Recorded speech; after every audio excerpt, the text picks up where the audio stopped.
Good morning, good afternoon, and good evening, ladies and gentlemen. This is me, Master Fi, back with another video. Before I get started, here's how to help a brother out by hitting that like, comment, subscribe, and share if you like the content. Today, to Sunday, I don't know how many miles I'm gonna walk. I'm almost 2 miles in. This Apple Watch recording terribly, by the way, but I'm just trying to get back out here to hopefully start cutting back down some weight and get back to trying to walk normally again. So we're gonna take it from there. Try not to mentally crucify myself for not walking, but I'm working on it.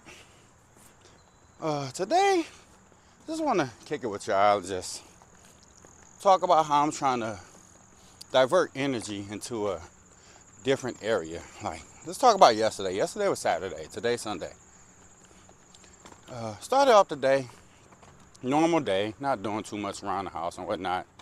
And a guy I sold a radio to messaged me back talking about, can you swap out my radio ASAP, please? This one broken. What's wrong with the radio? Can you just swap it out, please? What's wrong with the radio? It don't work in my car.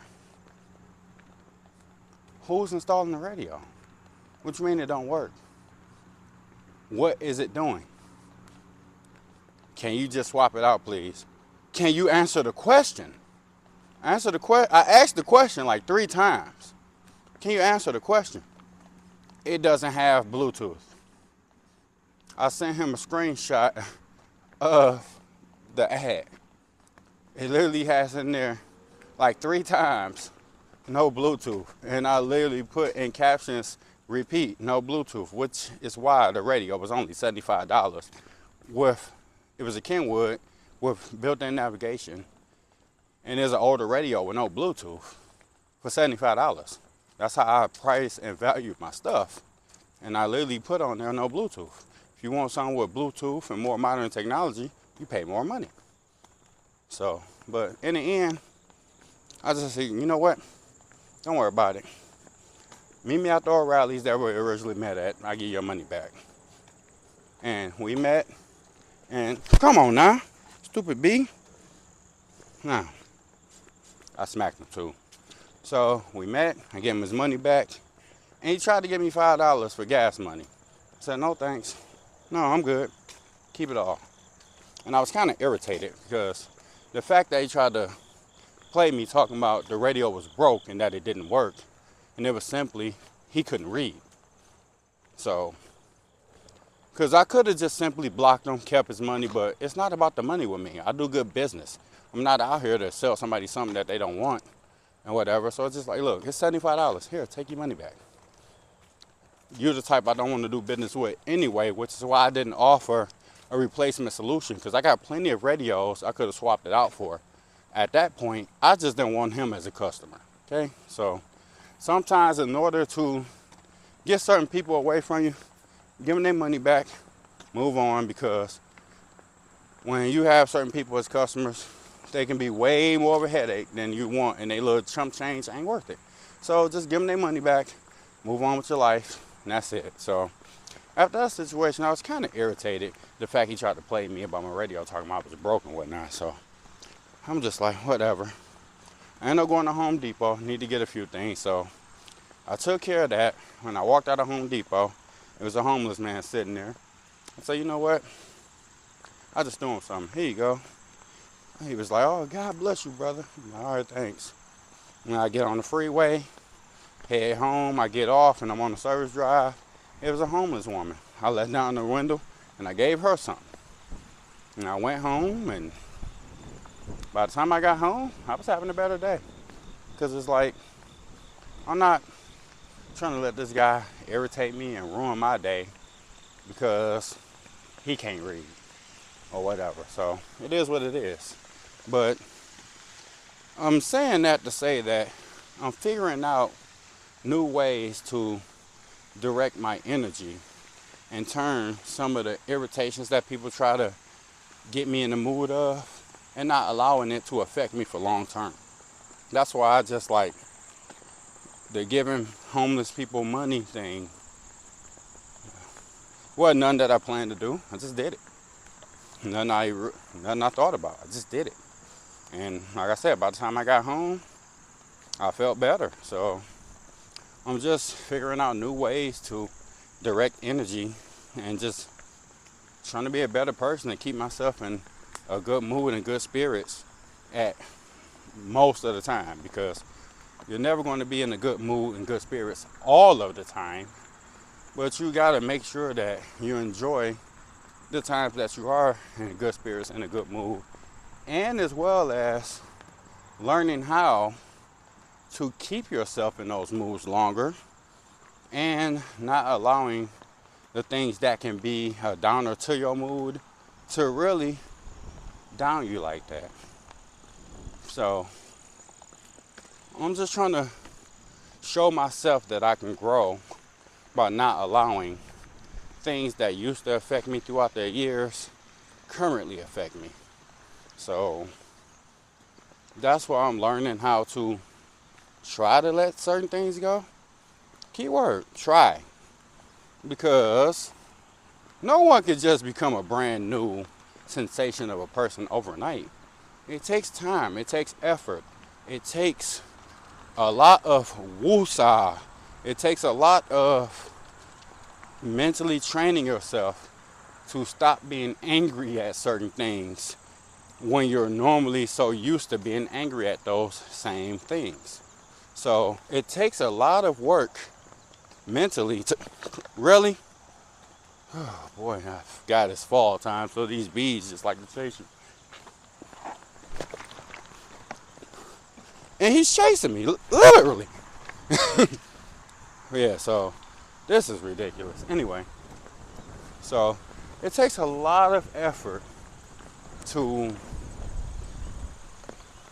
learn how to teach yourself to not be angry at so much of the stuff that you're used to getting angry about, or some of the things that used to make you angry, because those are your feelings and thoughts about those particular situations that irks your nerves to begin with. And if you sit there and get angry, that's something you've been getting angry with for a long time. It's hard to unlearn a lot of the toxic ways you taught yourself to think.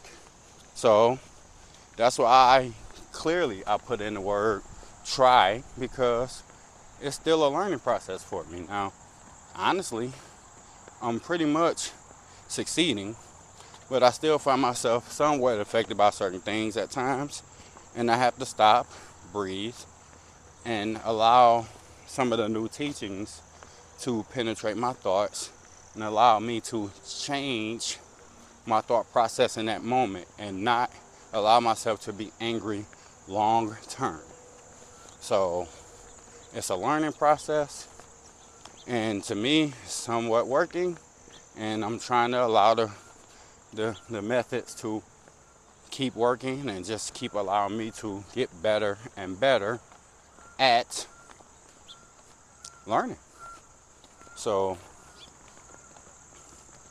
that's one of the things I wanted to talk about today, is just allowing the therapy process to train my mind to have a different and better mindset about some of the things that used to anger me. So I'm learning how to try how to unlearn some of the ways I used to think, and I'm just taking each and individual way I used to think and compartmentalizing it. I'm just making sure no bees behind me, and compartmentalizing it into not allowing it to turn into anger like I used to, and trying to pinpoint the triggers and take each individual trigger and attack it to not allow things to trigger me anymore as it has done in the past. You know, now I can literally be around someone who I don't get along with and we don't talk, and I can be around that person and not be angry that we're in each other's presence. It wasn't like that for me a few years ago. Whenever I used to think about that person that I didn't like. I used to frown up, bite my lip, be angry almost half the day, spending so much energy on the thought of this person because they wronged me in some way. And I allowed my rage, my anger, and my hatred to consume my attitude, to consume me, to literally control me. And that's what they mean by allowing someone else to control you, because they can tell if you're angry when you're in their presence. And if they're a petty individual, they will exploit that to their advantage just to get their rocks off. And you can't allow people to do that. So I've learned a lot within the past few years. And I learned even more within the last, I say maybe close to a year. I had to start checking dates. I can't remember when I started therapy, but I allowed the therapy and just also just wanting to change my mindset about things on my own. Even before therapy, I started working on changing things. You know, I started working on not drinking and stuff like that. I started not drinking way before therapy.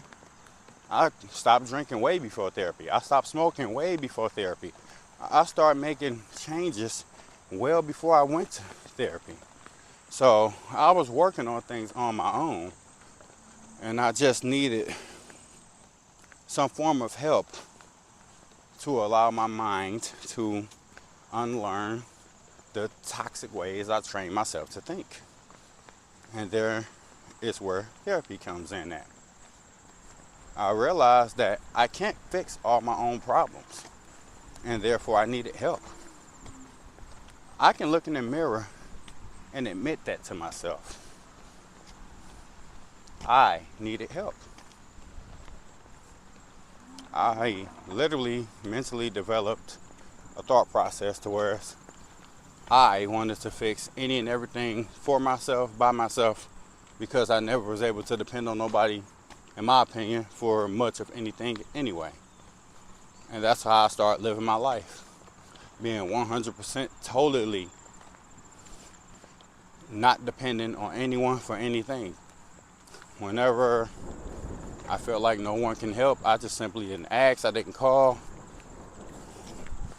I just made it happen on my own. And that worked up to a certain extent. But eventually, the mind crashes.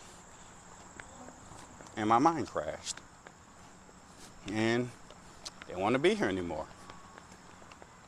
I somehow, and this is well before therapy, I still somehow mentally, I fought my way through it and still stayed around long enough to make a decision to go to therapy. Made a decision to take a long break from drinking. Made a decision to stop smoking. Made decisions to lose weight. Made decisions to want to be a better person.